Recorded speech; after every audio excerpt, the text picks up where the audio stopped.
So, Satyananda Maharaj, I have to ask your blessings before I start speaking. I was speaking yesterday about the salvation.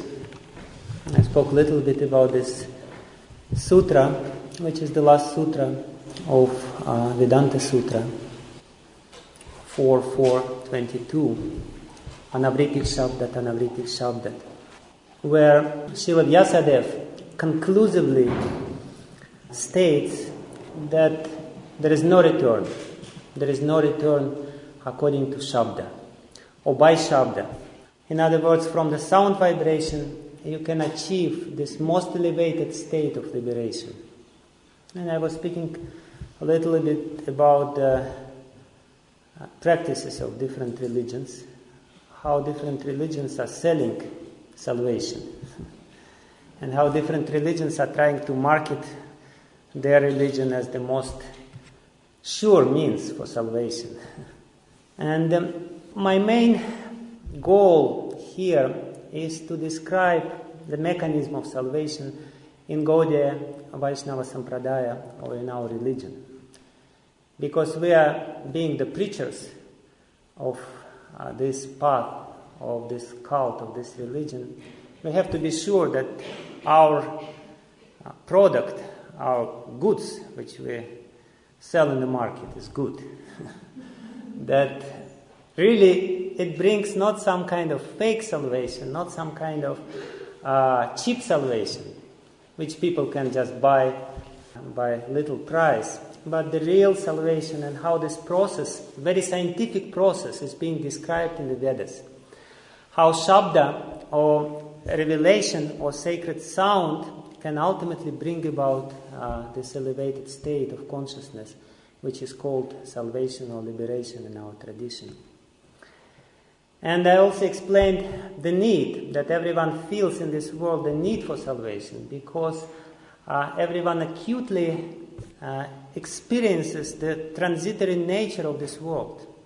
Krishna stresses this. When he says, Dukhalayam Ashashvatam, when he says that Mamupetya Punarjanma, that one who comes to me doesn't come back. Why? Because there is no need to come back. Because this world is Ashashvatam. And basically that is the main reason why we need salvation. And we have to understand this very, very clearly, that one cannot be happy in this world because of the temporary nature of this world. Because this world is by nature is very temporary place. We need some other state. The state which is permanent. The state which is not this state is not final, which we are in. And everyone knows this. And therefore, also I said that, therefore the disease of fear comes into the heart. Srimad Bhagavatam explained this. As soon as you turned away from Isha, from the Lord, and Bhaya, the fear appears in your heart. And fear means, when we want salvation, it means that we're fearful. It means that we acutely experience this, the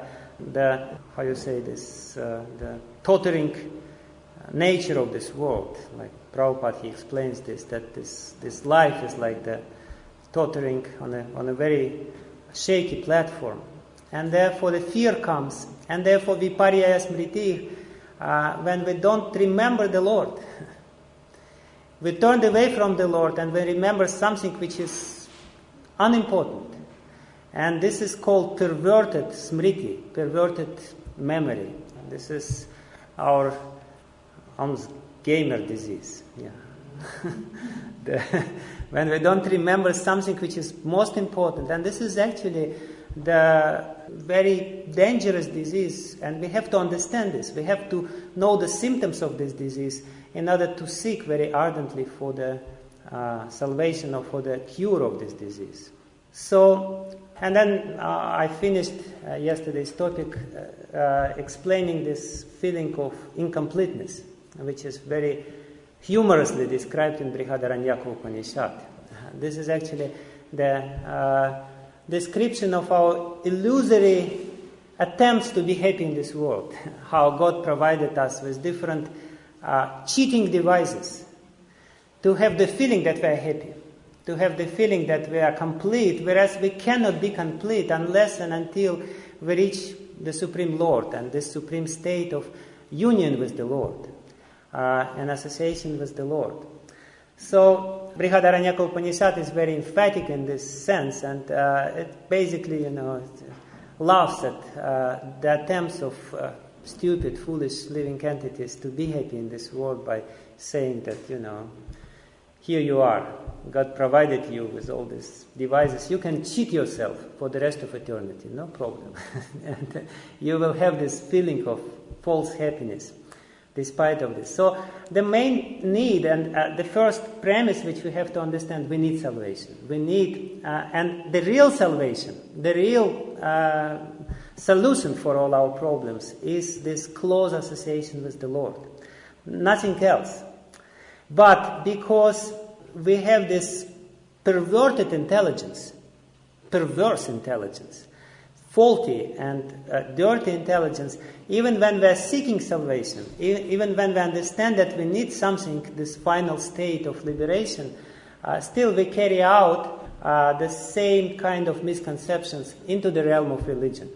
And this is what Bhaktivinoda Thakur is explaining in Sri Chaitanya Shikshamrita, and I will briefly explain this. He explains the 4 motivations which is the driving force for people to execute religion, to practice religion. He says there is bhaya, there is asha, kartavya buddhi, and finally raga, or attachment. And he says that 2 first motivations, bhaya and asha. And bhaya means fear, and asha means hope or desire. We know this word, asha. Krishna says in Bhagavad Gita, moga sha moga karmana, moga asha. So, moga jnana vichedasam. Bhaktivinoda Thakur says that these 2 first motivations are totally wrong. And if people try to practice religion, being driven by this motivation or using these motivations as a driving force, the destination which they will attain will be false as well. He says that these motivations, bhaya and asha, fear and desire to get something from the Lord, or hope to achieve something as a reward for our religious practices, is very base motivations. He uses this word, very low-class motivations. And I started describing that there are different religions which are entirely based on these motivations, like Buddhism. Buddhism, as I said yesterday, totally based on this fear. The whole material world is bad. And being polite, they don't explicitly say that there is God who created this miserable world for us to be tortured in this world. The whole concept of Buddhism is that God is the torturer, and this whole world is the torture chamber. And here you experience this, and the only escape, the only conception of salvation or liberation in Buddhism is just to commit suicide, totally, become nothing.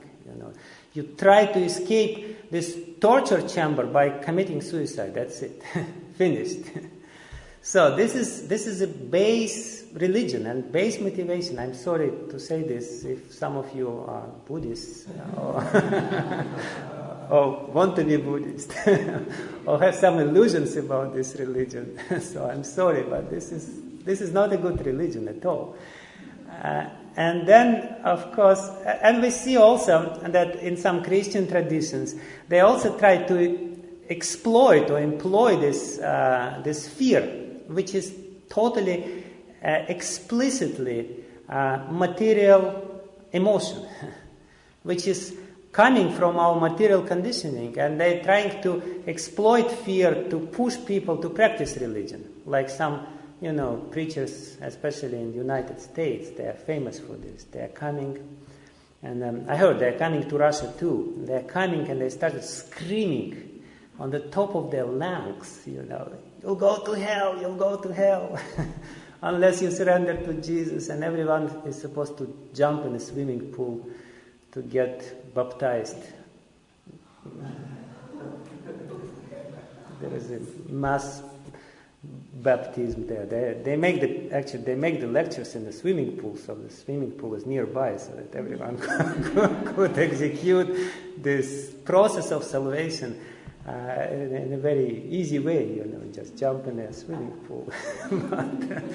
But this is all ridiculous concepts. I remember I was in the United States in this conference in the United States of the spiritual leaders of the world, and different people of different traditions came. There were Jews there, Christians, Muslims, and Buddhists, and Hare Krishnas were there as well. So there was a very strange kind of gathering there.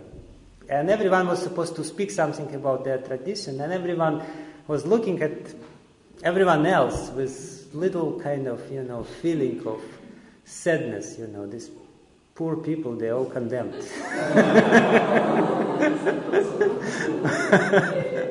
But at the same time, they were trying to communicate something. And then there was a turn of one lady from America. She is the daughter of this famous preacher, Billy Graham. And she's Anne Graham. But everyone was kind of polite. Everyone was saying, of course, we are the best and we are the only one who know the truth, but, because we have to speak in this format, we have to be polite. But this lady, she climbed over to the stage, and she, in 30 seconds, she started screaming, Jesus is the only way, and only Jesus can save you. She created such a tremor, in everyone. Shall we hurry up? Shall we better change something? But this is, again, Bhaktivinoda Thakur says that the very attempt to try to exploit this emotion is false. And then another motivation is, of course, this asha, or desire for reward from the Lord, or desire or hope to get something from the Lord, which is also actually very base. Bhaktivinoda Thakur also explains that if you ask the Lord about something else, which is not the Lord Himself, it means that you placed this thing which you're asking from the Lord higher than the Lord. In your system of values, this thing which you are begging from Him is more important than Him. You're coming to the Lord, who is the source of everything, who is most blissful spiritual personality, and you're saying, please give me this, little car, because I need the car. And basically it means to say to the Lord, I don't need you. Right? I don't need you. And this is what also so many religions practice, and even being proud of. Like there is one Jewish rabbi, and he said in one of his books, he said that Judaism is the best religion. Why? He explained why. It is the best religion of all, because you can be perfect Jew without even believing in God. You don't need to believe in God to be a good Jew. You just have to follow the rules and regulations, that's it. And God is something, secondary. You just follow these rules and regulations. You get what you need from God. There is a sure process to get what you need. So again, this is the same misconception which is carried out into the religious or spiritual sphere when we have this wrong understanding of what religion is all about, and we're trying to use the religion for this kind of purposes. There is a very nice book recently published in Russian, which is called Children Writes to God. There one clever man in Russia, writer, he asked different children in schools, from the first grade, second grade, small children, to write something to God, to write a letter to God.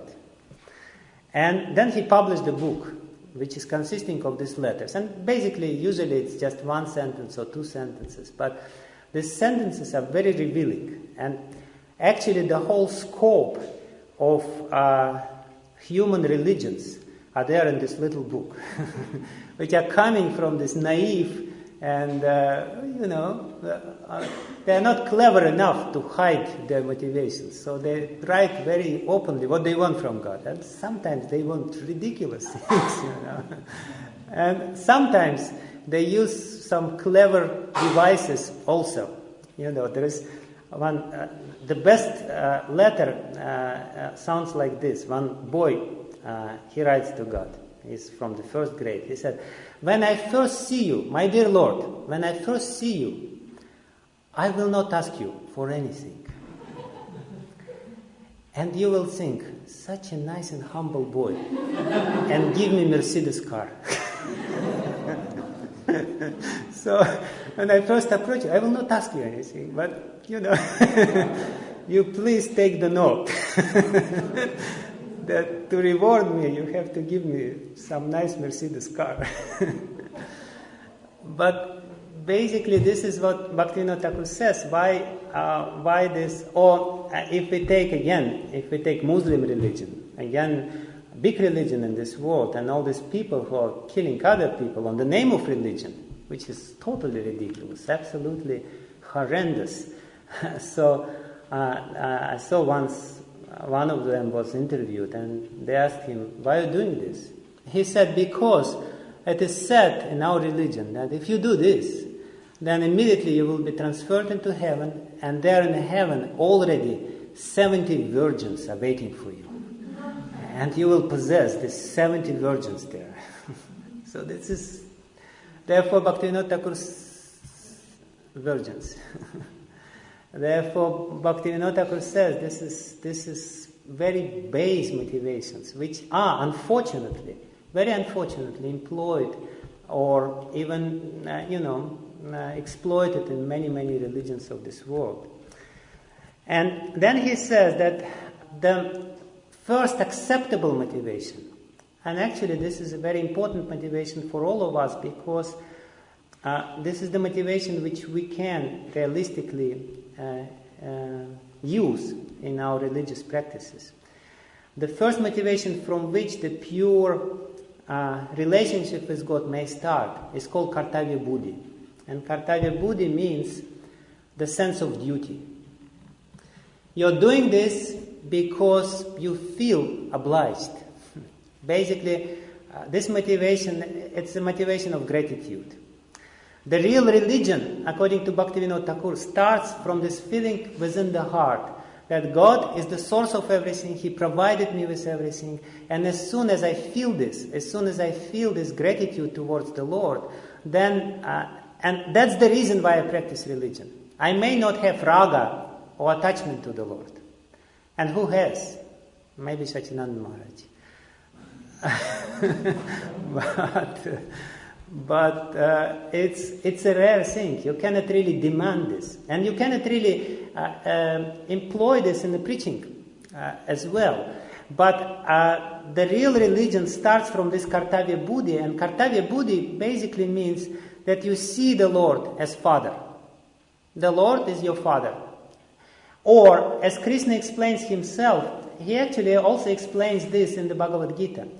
In Chaturslokya of Bhagavad Gita, he says, and Chaturslokya of Bhagavad Gita, the first verse of Chaturslokya of Bhagavad Gita, that's the beginning of real religion. He says, "Aham sarvasya prabhavo matah sarvam pravartate, iti matva bhajanti man buddha bhava samanvitaha." He says that first thing which you have to understand, from which real theological journey may start in your life, is this aham sarvasya prabhavo matah sarvam pravartate. Everything which you have is coming from me. And that's basically the conception of the Lord as Father. Because Father is who? Is the one who provides us with everything, is the one who gives us everything, is the one whom we have to feel some sense of duty. And it's actually often the case that we may not feel very strong attachment, but we do feel that we're obliged to Him.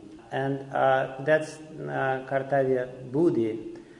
But then he says the real motivation and the real religion, and I heard that today Sachinanda Maharaj was speaking about this. I'm sorry that I was absent on your class. So he says that the real religion really starts with raga. That Kartavya Buddhi is just the preparation, and Kartavya Buddhi is the motivation for Vaidhi Sadhana Bhakti. Vaidhi Sadhana Bhakti is behind the Vaidhi Sadhana Bhakti, there is this driving force of a sense of duty, or obligation, or gratitude. And then when you feel this gratitude, gradually this raga or attachment to the Lord appears. And this is the highest conception of God. Actually, if we analyze these motivations, we can see that this motivation corresponds very clearly to the conceptions of God. If you see God as the torturer, you will ultimately say there is no God. There is no God. I don't want to have this God. And therefore, your salvation or your goal, your prayojana will be nothingness, shunya. If you see the God who just punishes justly, then you will try to somehow or other, to escape the punishment, and you will employ the fear. If you see the Lord who is not just punishing but also rewarding, then you will employ this asha, and you will try to be pious, so to speak, conventionally pious, to get the reward for this and follow some rules and regulations. If you see the Lord as Father, then you will execute religion driven by this kartavya buddhi or sense of duty. But if you see the Lord as the most beautiful, as the most blissful personality, then the raga will appear, and raga will be your driving force. If you really understand who the Lord is, then the raga will appear. Actually, there is a very nice story in this regard about one great Muni of the past, Lokasaranga Muni. Lokasaranga Mahamuni, he was a saint, and he was living in the north of India. He was a great saint, and once somebody brought to him a book from the south, and this book was Divya Prabandha, the Songs of Alvars. And he read this book, and he immediately started packing his things. Luckily, he didn't have much things to pack. So the man who gave him the book, he came and he said, "What did you remember from this book?" He said, "I don't remember anything. The only thing which I remember is that Tirumangaya Alvar, in one of his hymns, he calls God Aravamude. And Aravamude means the sweetest nectar which is there, the sweetest possible nectar, the highest possible bliss." And he said, "When I heard this name of God, I immediately decided to give up my residence here and go down and live with these people who have this conception of God as the most sweetest thing in the world." He said, "I do not want to live here among these people who don't understand who God is. This is the real highest understanding of God, and I only want to live with such people. I don't want to live with anybody else, because this is what totally, he said, this is shocked me, because in the south, in the north, they were more into rules and regulations, and this conception before Lord Chaitanya was not so prominent in the north of India. But when he heard this name, he immediately understood, this is where I should be, because this is the best place to be with. Of course, there are different names of God which reveals different conceptions of God. I was told that there is one Zulu tribe in Africa, and they have a very special name for God, also very interesting.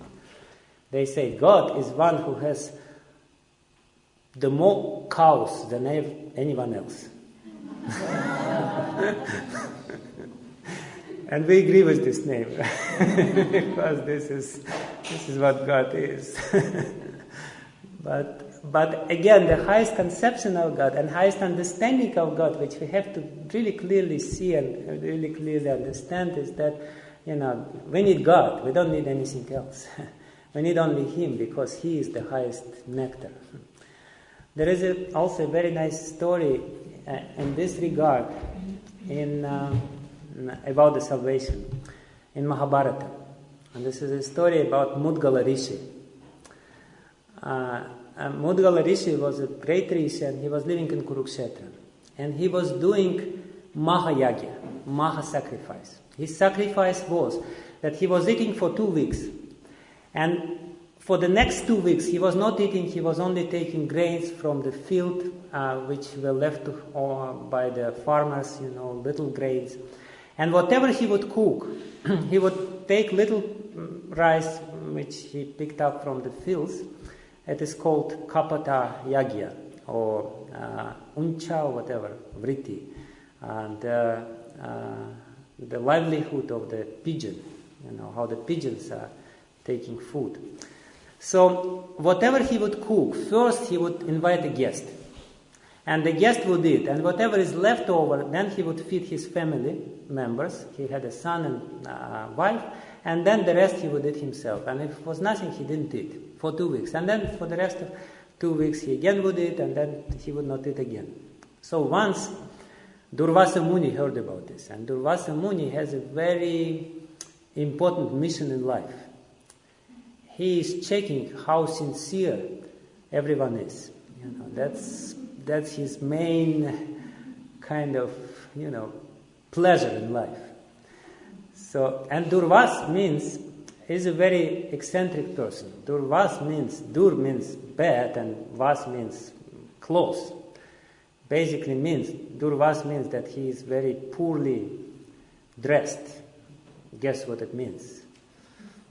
It means that he's not dressed at all. Durvas means that he's going around naked. So it's just a very polite way of saying that someone is naked. He's poorly dressed. So Durvasa Muni came to this Mudgala Rishi, and he wanted to check how sincere he is. He wanted really to check, is this guy sincere or he is just a fake? He is just a pretender. He is doing all these austerities, and he wanted to see if he is okay or not. So that was the time when Mudgala Rishi would invite guests. So he came and he said, I heard that you are feeding all the guests. So here I am, please feed me. So Mudgala Rishi gave him this rice and said, please eat. And he ate everything. And at the same time, he was shouting insulting words, left and right. You're a rascal and you're a fool and you're such a dirty man. And he was eating this, Very nice guest, came to your house. He's naked, and he's insulting you left and right. So, and at the same time, he's looking, how does he react? And, Mudgala Rishi is very cool and calm. And he ate everything, and he said, I want more. So Mudgala Rishi brought him more, and he ate more, and he ate everything which was there. Little was left, and not to leave anything, he took all these dirty remnants of his own food and smeared it all over his body. And laughing and looking at Mudgala Rishi. And Mudgala Rishi was cool. He said, thank you very much. He washed his feet and said, please come tomorrow. And this Durvasa Muni said, sure enough, I will come. Don't worry. So, because he was not satisfied, he said, maybe for one day he can tolerate it. Let's see what he will say tomorrow. He came tomorrow. He came the next day. He came 6 days in a row. And in the meantime, the wife of Mudgala Rishi started crying. She said, I want to eat something. He said, no, you cannot eat because this Muni, Durvas, he is just putting everything in his body. He's smearing his body with the remnants. There is nothing for you to eat. I'm sorry.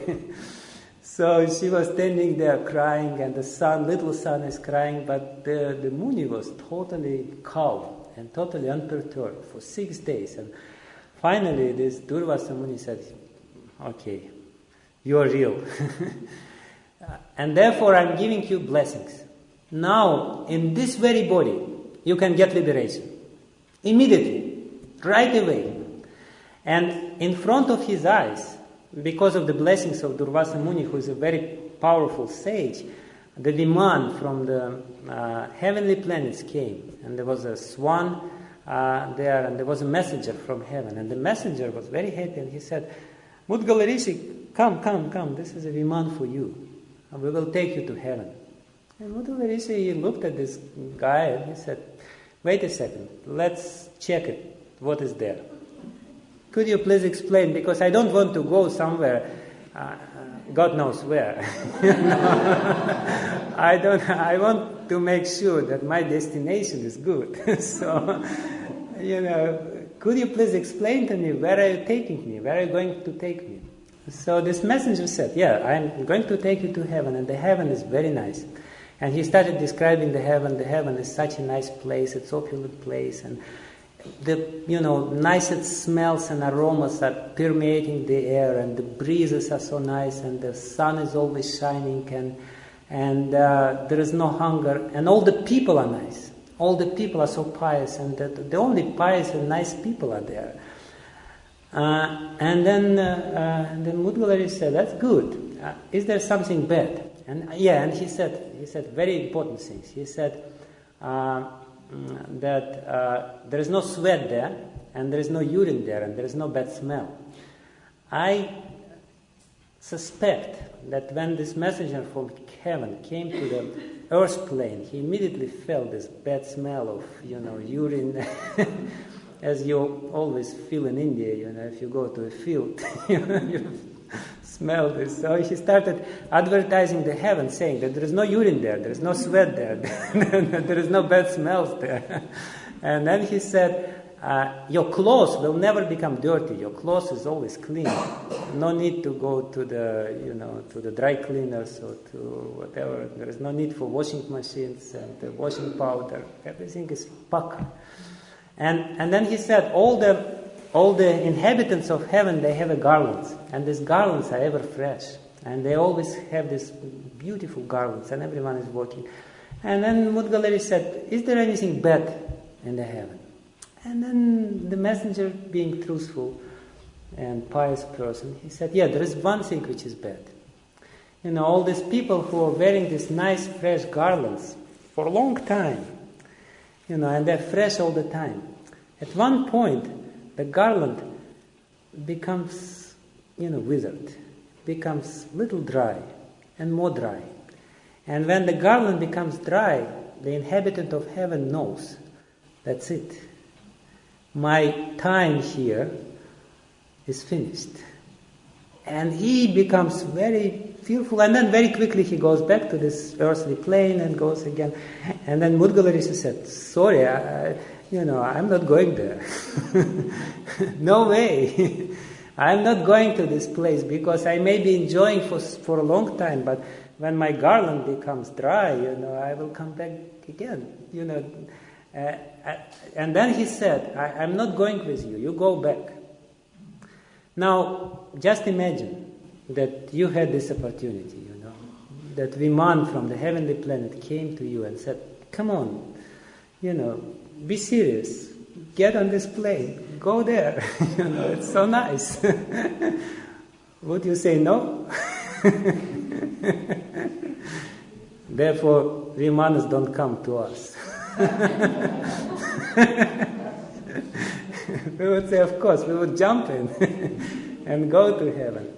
So this Mudgala Rishi said, I'm going only to Vaikuntha, only to Vishnu Loka, because if one goes there, there is no end. In any other place in this material realm, it's Dukhalayam Ashashvatam, Brahma Bhuvanalaka. As Krishna says, everywhere else, there is an end to happiness, even if this happiness is so huge. And therefore, the point is here is that one has to have a very strong, and that's actually a taste. Sorry, not a taste, but test, exam for us. We have to have a very strong faith and very strong heart to have this goal, which is the highest. Otherwise, it's very easy to kind of, exchange for something lower. And this is what Krishna is calling Hrid Daurbalyam. Hrid Daurbalyam means weakness of the heart. So we have to have, the point is here, that we have to be very strongly established in the highest goal. And the highest goal is Krishna. Highest goal is person. Krishna is person, not the heaven, not anything else, not anything less than him. And if anyone else comes to us and offers something else, we have to be very adamant. We have to check. Is it really Krishna or is it not? And, I know when I tell this story to Russian devotees, when I speak about heavenly planets, I say, Or to speak about heavenly planets, if somebody would say, here's the free ticket to America, would you go there or not? And of course, all Russian devotees, they put their eyes down because they all want to immigrate to America. So, and that's what Prabhupada, it's also, there is a very interesting story about Prabhupada.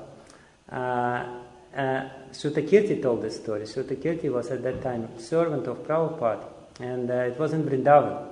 And of course we know Vrindavan, we know India. In India, people, they are after West sometimes, and they want to also to go to America, usually. So, Prabhupada was very proud of his disciples. And actually he was proud of his capacity, or his ability to instill this highest goal very firmly in our hearts. That was his main pride.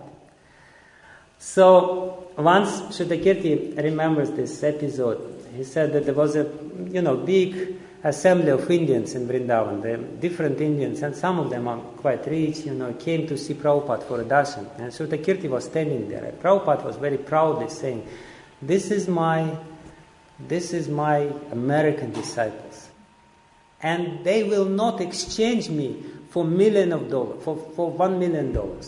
If somebody will offer them $1 million, they will not give me up and take the $1 million. And he looked at Shrutakirti, Prabhupada, very proudly.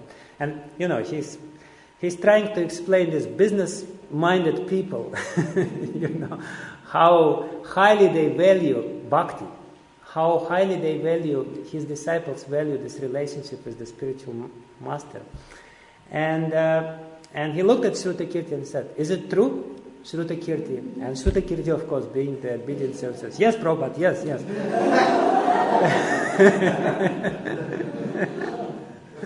Yes, and then when he told the story, there was a big audience of devotees, they started clapping, and then he said, wait a minute, don't clap, because so far nobody offered me $1 million. And if somebody would offer, I'm not so sure. I can tell you very honestly, only if I would reject $1 million and say, no, I stay with you at your lotus feet, only in this case you could clap.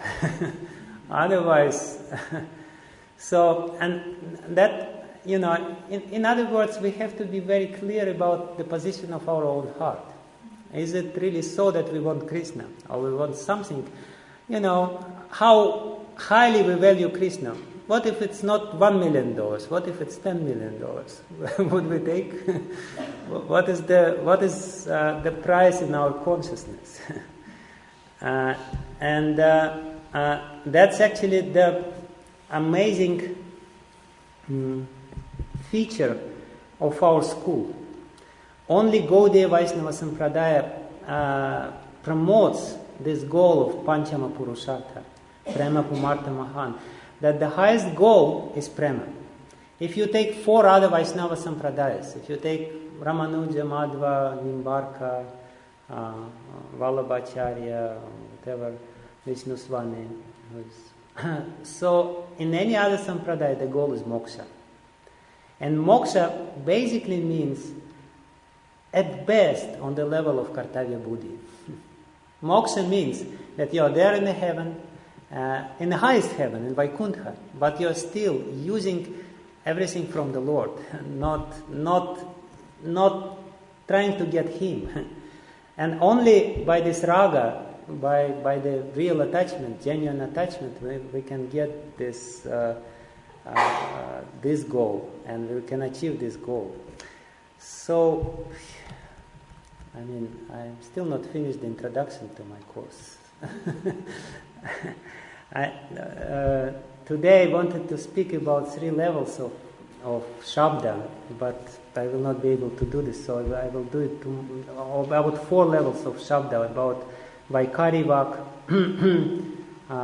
Madhyama Vak, Pashyanti Vak, and Paravak, and how these different levels of speech or different levels of sound are invested with different energies of the Lord, and how actually this is the process of material creation and how we can reverse this process of creation. But I will not speak this. This is a big, very important topic about different levels of sound, and how Jiva Goswami explains this in his Sandarbhas, and the process of liberation through reversing this process of creation. But for last few minutes, which is still there, I will try to explain some other interesting point from Bhagavad Gita, from the 15th chapter of Bhagavad Gita. Actually, the 15th chapter of Bhagavad Gita is the most important for this topic, because the 15th chapter of the Bhagavad Gita, how it's called? Who remembers? Yeah, Purushottama Yoga. Yeah, the yoga of Supreme Person. The Supreme Personality of Godhead is explained there. But what is the beginning of this chapter? How Krishna approaches this topic of Purushottama Yoga, or Yoga of highest person. How does he? Banyan tree, yes. And not only banyan tree, before, even after banyan tree, he explains the process of transmigration. And the banyan tree, what is this metaphor is all about? Material world, yeah. Not just material world, but the entanglement in the material world. So before approaching this topic of Supreme Person, Krishna explains the miserable situation of the living being, which is totally, completely, utterly lost in this material world. Traveling in all these branches of the banyan tree, and even using Vedas. It's interesting. This very point is extremely interesting if we analyze this whole 15th chapter of Bhagavad Gita, because this chapter starts, what is the leaves on this banyan tree? Hymns of Vedas, right? So basically, what Krishna is saying, that the hymns of Vedas is the means for your entanglement in the material world. Is the means of your perpetual existence in this material world. You're traveling, or you're crawling through one branch to another branch, from one planetary system to another planetary system, using these leaves of Vedas, hymns of Vedas, for to stay here in the material world.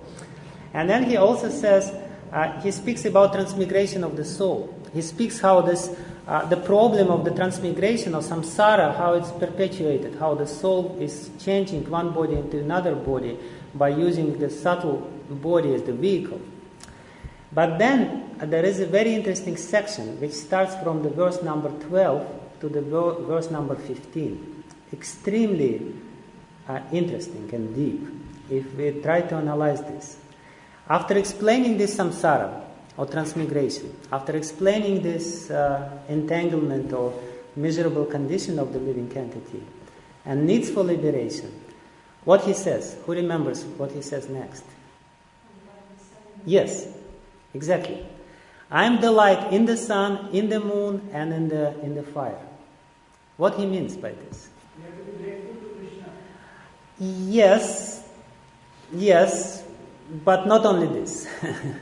He says, I am the light in the sun, in the moon, and in the fire. And then he says, I am upholding this earth, and I am nourishing all these vegetables. And then he says that Sarvasya chaham hridi sanivishtu matak sarvam jnanam apohanam cha vedaischa sarvaira hameva vidyo vedanta krit veda viteva chaham. Actually, what Krishna explains here, he explains the three features of the absolute truth. First, he says, I am the effulgence. I am the source of effulgence. He says, I am the light in the sun, and I am the light in the moon, and I am the light in the fire. And any light which you see is my effulgence. And ultimately, what is the effulgence of Krishna? What is the nature of effulgence? What is the nature of light? It's consciousness. Ultimately, the darkness is the sleep, or tamagun, or lack of consciousness. But first he says, by my light, by the light of my consciousness, which is Brahmajyoti, all-pervading Brahmajyoti, I pervade this whole universe. But, if we take the lead of Prabhupada, how he explains in the purport to the 15th verse, which I quoted, this whole situation. First he says Brahmajyoti. Then he says Sarvasya Chaham Hridi Sannivistu Matah Sarvam Dhyanam Apohanam Cha. What is this? I am in the heart of every living being, and what I am doing? I am giving memory and forgetfulness. And then he says Vedaischa Sarva Aham Eva Vedyo Vedanta Krit Veda Videva Chaham. So he explains the three features in a very interesting way. If we take the lead of Prabhupada in this purport to the 15th verse, we will see that Prabhupada will say that Paramatma has the double function within the heart of living entity. What is this double function of Paramatma? Yeah, but what is exactly, for what? Forgetfulness for what? Remembrance for what?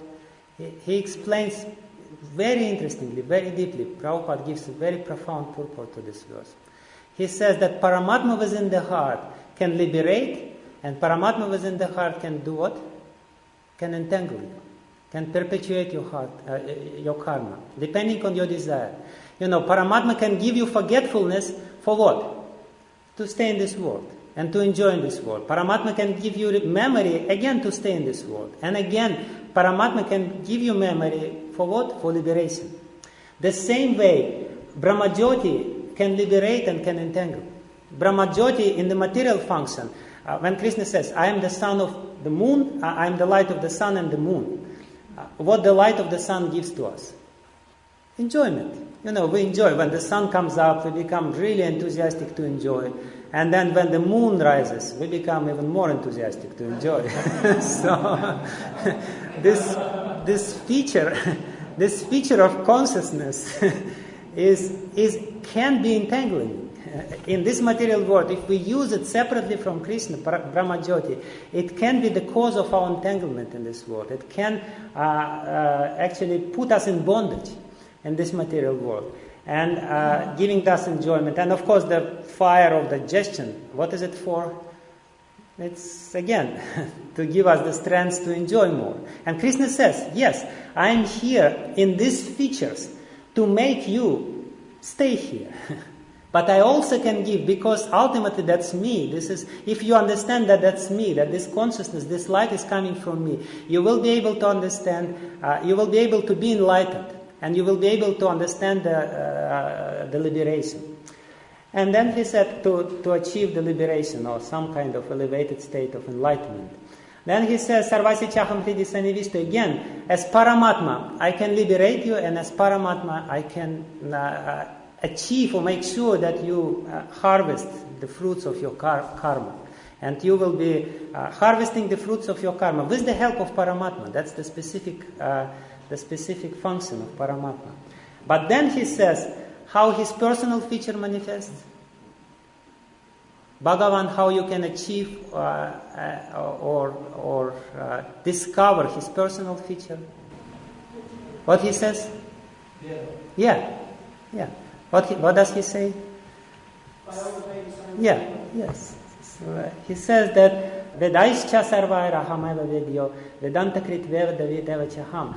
The point which Krishna makes here is very essential, that by your own endeavors or by other so-called religious practice, you can achieve Paramatma state or enlightened state.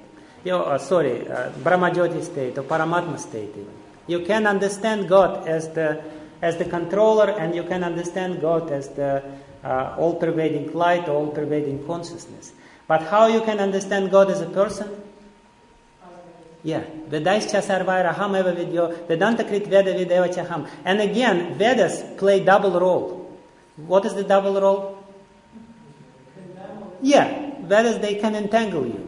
Vedas can perpetuate your material staying because they are designed in a special way. But at the same time, if you employ Vedas properly, Vedaischa Sarvaira Hamaiva Vidyo, you can understand me as the person.